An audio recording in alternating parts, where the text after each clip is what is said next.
ये माटी वीर संग्रामी बड़चणार माटी बड़चणार गांधी, मुंडावन त्रिपाठी, कृष्ण मोहन राउतराय, शशिभूषण दास, जगन्नाथ मानधाता, पूर्णचंद्र त्रिपाठी भली वीर पुरुष मैंने जन्म नहीं थे।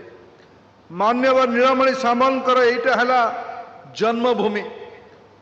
प्रधानमंत्री जी, महात्मा गांधी जी ने इसी स्थान पे आजादी की पहले की उनकी प्रवास में यहां पधारे थे।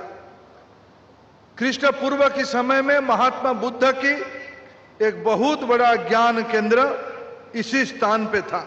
आज 20,000 कोटी टंकार विभिन्न प्रकल्पर रास्ता, रेल, पेट्रोलियम विभाग अनेक बड़ बड़ प्रकल्पर आज ये शिलान्यास नथुबा लोकार्पण हम। आज गोटे शुभ दिन। आज ओडिशार प्रबाद पुरुष स्वर्गीय विजु पट्टनायक जन्मदिन। आज प्रधानमंत्री नरेंद्र मोदी हाथ में ए प्रकार एक पवित्र काम हवापाई जाउछि। जो पवित्र काम है चंडी पारादीप रु चंडीखोल पर्यंत ये एक्सप्रेस हाईवे 8 लेन शिलान्यास हम। 3,500 कोटी टंका व्यय 8 लेन रास्ता हम। ये रास्तार गोटे पृष्ठभूमि अच्छी। 60 दशक ये रास्ता स्वर्गीय विजु पट्टनायक कर कमल शुभ दि जाइथिला।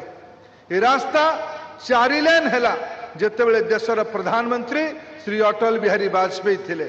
आज परम सौभाग्य दिन विजु बाबू का जन्मदिन ये रास्ता 8 टिकिया लेन हम। प्रधानमंत्री स्वयं आसी यार शिलान्यास करने।